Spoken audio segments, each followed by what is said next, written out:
is kind of unusual here. This is the Walnut Street Bridge between City Island and Wormleysburg.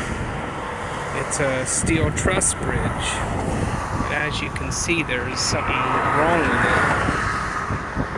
See the nice bridge here with the center? It's gone.